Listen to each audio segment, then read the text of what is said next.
Number 1. The Ride. I have been listening to Killer Orange Cat for a little while, and I have also been wanting to have a horror narrator tell this story. For reasons you will see at the end of the story, only KOC can tell this one. My story takes place on the way back to my college campus. I've listened to a few of your stories, and I have enjoyed the college campus ones in winter. I can relate when I have stayed in the dorms during winter break.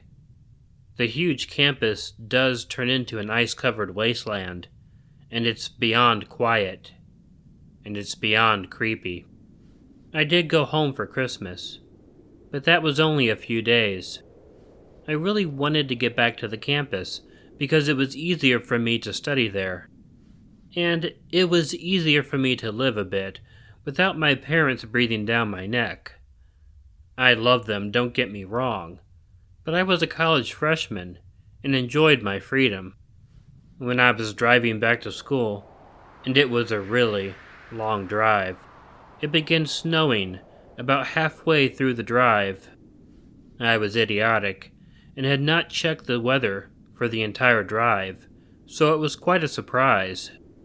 And not only that, but it was snowing heavy, and it kept snowing. I had to begin driving very slowly in order to keep from having an accident. When I was about 2 hours away from school, I noticed someone walking along the side of the road. Hell, he was trudging along the side of the road. He wasn't hitchhiking, but I thought that maybe I should pull along the side and offer him a ride. I pulled over in front of the guy and unlocked my passenger side door. He ran up immediately to the door and let himself in. He began thanking me right away and telling me I saved his life. I told him that I was a college student heading back to campus and told him I could drop him off anywhere between there and my school. He immediately told me that he was also going to my school, and that he was very thankful for the ride. After a few minutes of talking, the guy suddenly reached over and quickly grabbed the fly in my jeans and pulled it down. I reacted shocked, as anyone would, and he actually opened the fly a little before I pulled away. And then he stopped, but didn't pull his hand away. "What are you doing?" I asked him, still driving but my focus on him. "Oh, I'm sorry," he said, but he didn't pull his hand away. "I'm used to guys wanting me to serve them for rides." "You don't have to do that," I told him. "I'm really just being a good Samaritan." Finally, he pulled his hand away, but he did not zip my pants back up. I was uneasy, and please don't think this is a homophobia thing because I am actually gay myself. But I wasn't about to tell him that, because I was just really put off by his aggressive attitude. Hell, he was even attractive, but it was uncomfortable and weird. And I was having a problem because I had trouble keeping my hands on the steering wheel, and my fly was still open. You could see my boxer briefs. But I wasn't going to ask him to pull it back up. Man, the ride became creepy. He got quiet, but he kept looking at me. He wasn't even trying to keep it discreet. It was blatant. I've had some guys obsessed with me before, but this was not that. The look he gave me did not indicate that he wanted me. It indicated that he wanted something. About an hour away from school, he suddenly told me that he really wasn't from my campus. He lived down a road about half a mile ahead. He told me to turn on it, and I could drop him off. I was relieved that I was about to get rid of him, but uneasy that he lied to me. However, I tried to just tell myself that this was not going to be bad in any way. When I approached the road and turned on it, my stomach turned cold. It was a dirt road and completely surrounded by trees. It was much darker and harder to drive through because there was no salt on the roads or anything. I stopped for a moment and told him I didn't think my car would make it down the road. I might have to let him out there. He insisted I drive the rest of the way. I told him I had cut down on his walk considerably. He said in a very stern voice, "Drive me the rest of the way." I had enough of his weirdness at that point and told him to get out of my car, and he responded by pulling a knife out of his pocket. Immediately, the knife went to my neck, but then he smiled again and slowly lowered the knife, putting the blade into my still open fly, the tip of the blade resting on my underwear, right on my penis. He then repeated, "Drive me the rest of the way." Terrified, it took me a moment, but I did begin driving. I didn't know what was going to happen, but every horror movie I had ever seen flashed through my mind. I thought he was going to kill me. I did drive further, but when I realized that the road was a driveway, and then I saw the house at the end of that driveway, I stopped the car. It was an abandoned house with the windows boarded up. There was no way I was going to drive up to that. "Keep driving," he instructed. I refused, and when I did, he pushed the knife down, cutting through my boxer briefs and cutting beneath that. In pain, I reacted and I backhanded the man right in the face. By pure luck, my high school class ring hit the man right in the eye. He cried out in pain and dropped the knife. Even though I was in agony and really scared for my private parts, I grabbed the knife and jabbed it at the attacker, cutting him. He opened my door and staggered out of the car. I put the car in reverse and hit the gas, pulling back down the street as fast as I could. I almost went into ditches more than once, but I managed to get the car out of there. I had the passenger door open the entire time, but when I made it back to the main road, I slammed it shut. I then drove into the nearest town and found a hospital. The police went to the house and found the guy there. He was arrested. It never went to court, though. He skipped bond. I had stitches in a very sensitive area, much like several other people in your stories. That is why you are the only one who can narrate this story.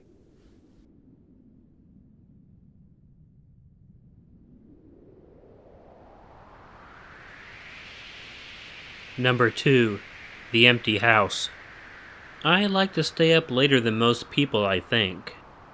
In fact, very often, I might just sleep during the day in order to stay up and enjoy the dark.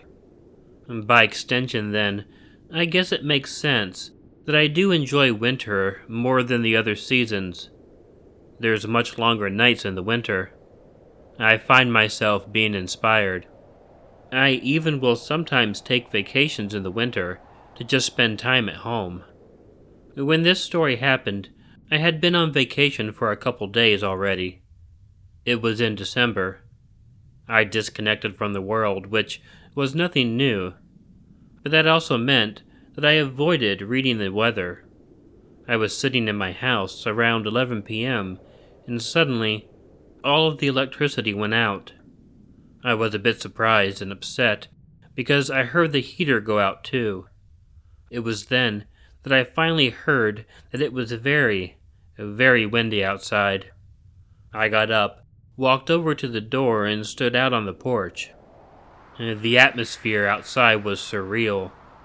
I had never been outside and seen it as dark as it was. Not only were all the lights in the houses out, all the street lights were also out. The sky was completely covered in what I could only assume were the darkest and blackest clouds. There was suddenly a flash of lightning in the clouds, which further took me by surprise. I assumed that whatever sort of storm was coming, that it was a snowstorm, and I had never seen lightning in a snowstorm before. but through the light of the lightning bolt, I was able to see the clouds, and they were indeed dark. Not only that, they were moving faster than I ever could have imagined clouds moving. I stood out on the porch for a while, just completely immersed in this spectacle of nature. Suddenly, the snow came, and it came hard, and it came fast. It fell hard, and the flakes that hit my eyes caused a severe sting.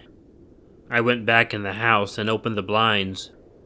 I knew I wouldn't see very much, but I thought if I saw something, that would be better than nothing. The snowfall accumulated very quickly from what I could see. Having very little that I could do, I found that my Nintendo DS had a charge on it, and I set about playing a game or two. Occasionally, I would get up and look out the window. I would be fortunate every now and then to see a bolt of lightning in the storm, and there was even the rumble of thunder. I was attentive because this was so weird to me. I should mention that across the street from my house is a house that has sat empty for quite a long time. I'm not sure why, but I knew an older woman who had lived there for many years and had moved out. It had a for sale sign on it that had been present for years since then. One of the times that I got up and looked out the window, I took a chance and went out on the porch right after. I was waiting for another bolt of lightning to provide a little bit of light. And when it did, my attention was caught by something that chilled me to the bone. 2 men were coming out of the door of the house. They were carrying what looked like a full body bag. One had the legs, and the other the head. It really seemed to be a body. I froze. I wanted to go back into the house, but I didn't want to call any attention to myself. I felt that it was dark enough that I might be lucky enough not to be seen. Hell, I don't think that I could have moved, even if I wanted to, and I really didn't. I watched, still frozen, as they put the body, or whatever it was, into their vehicle. I was still scared they were going to look over and see me. They were moving, turning around so much, getting the body into the car that, at any moment, one of them could have glanced and saw me. I was protected only by the complete darkness outside. And for anyone thinking this was a paramedic or something, it couldn't have been. There was no ambulance, no gurney, and no reason anyone should have been in that house. When they drove off, I tried to get the license number, but it was too dark. However, once I knew I was safe, I called the police and reported it. A cop came out to see me, although it took forever. Eventually, 2 men were arrested for murder when the body was found, although it was weeks later.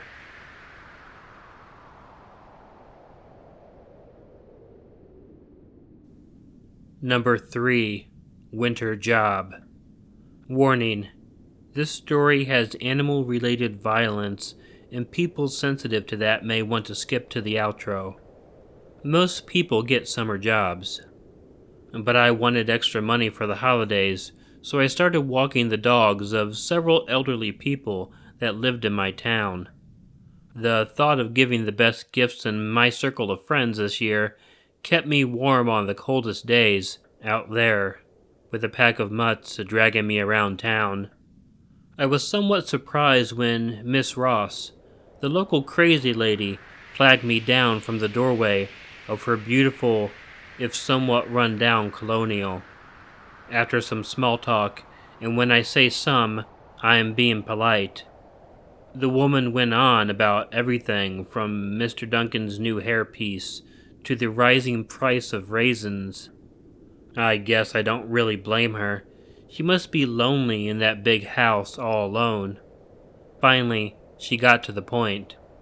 She asked if I could watch her dog while she was out with her friends for the day on Saturday, explaining that the dog was a rescue, and she was worried to leave him in the house alone for the whole day.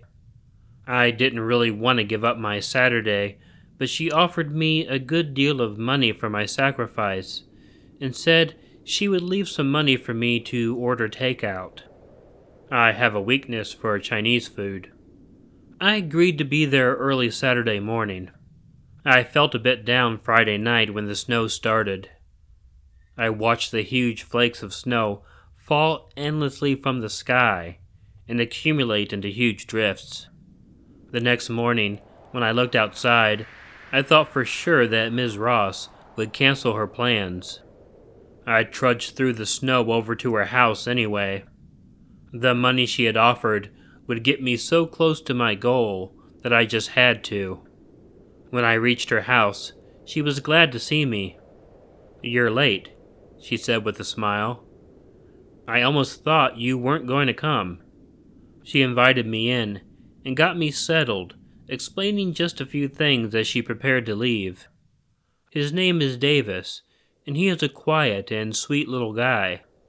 I have him closed up in that room over there. She pointed to a room down a long hall. "He's sleeping, so don't bother with him till you feed him around noon, unless he makes a fuss. When you do let him out, just keep an eye on the little rascal. He likes to chew the chair legs." With a few more pleasantries, Ms. Ross bundled herself in an oversized coat and struck out into the cold morning and proceeded down the road. I thought it was strange that no one came to pick her up. I dismissed it, though. She probably was meeting someone at the local convenience store, so she wouldn't need to drive down the rural streets that were not plowed yet. So I plopped down on the big overstuffed couch in the living room and flipped on the tube. I sat there for a while, watching the random garbage on cable. I prefer to get my entertainment via the internet, but there was no Wi-Fi here. Finally, boredom and the effect of a cold day and a warm couch had me fast asleep.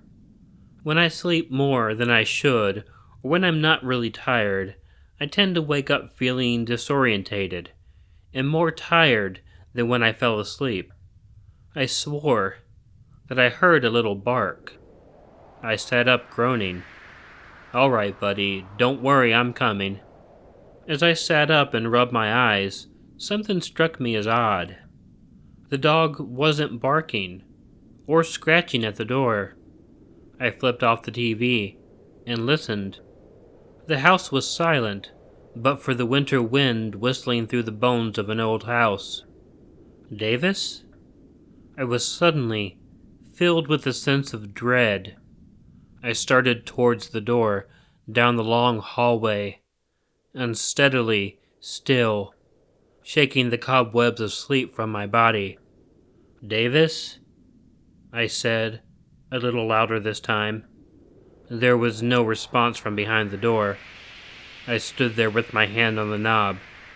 There was a squirming sensation in my stomach. There was no panting, no barking, no pitter-patter of little dog paws. Something inside me screamed at me not to open that door, to flee from that place and run screaming down the street. I swallowed my fear, took a deep breath, and opened the door. I will never, ever forget what I saw in that room. The dog, a small terrier-looking mutt, looked as if it had been pulled apart. There were bits of him all over, but that wasn't the worst of it. The walls were covered in bloody words, scrawled across from every inch of the surface. "I miss you. Lonely. I'm sorry. I'm coming to see you." Over and over again.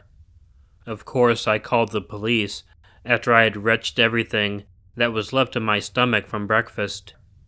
There was a search for Ms. Ross, but they didn't find her till the spring, when some hunters found her thawing body a half-mile into the woods. I can't see a small dog without crying, and every time I walk past that house I feel sick.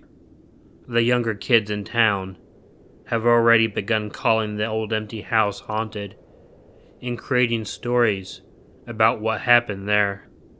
I guess you just never know what's going through a person's mind.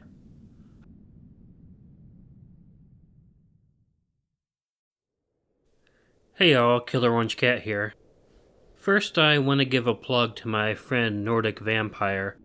I'm including a link to his video of a reading of the Bremen Town Musicians, my favorite Grimm Brothers fairy tale. He did this by my request, so I'm very thankful. He will be the one who will be starring in my eventual production of Dracula. So I hope you'll check it out and consider subscribing to his exceptional and underrated horror channel. And it continues, my reputation as the destroyer of male genitals. I know I never should have called attention to it either. That has to be why the stories keep coming in. Oh crap. Now I'm doing it again, so I better just shut up now. I tried to get this video out earlier, but since 2 of the stories were longer than usual, it took a bit of work. My sister is going to be making pillows of Ichigo and Drusilla and selling those. Once she gets a couple made, I'll provide pictures of them in case anyone might be interested. If you'd like to read print versions of these stories, please check out the Killer Orange Cat subreddit in the link provided. You can also take a look around at the Killer Orange Cat merchandise store. In the meantime, if you like this video, please let me know by hitting the like button. If you're not already subscribed to Killer Orange Cat, please consider hitting the subscribe button below, or using the icon of my cat Ichigo that will appear at the end of this closing. Feel free to leave me a comment to let me know what you think of the video, and consider sharing it with someone you think might enjoy it. You can always follow Ichigo and myself on Facebook and Twitter using the links in the description. If you have a story you like narrated on Killer Orange Cat, please send it to the address provided in the description. My main requirement is that the story is original, meaning it has not yet been read on any other YouTube channel. And please, don't forget to make sure to check in your closet and check under your bed, because you never know where a Killer Orange Cat might be hiding. Good night.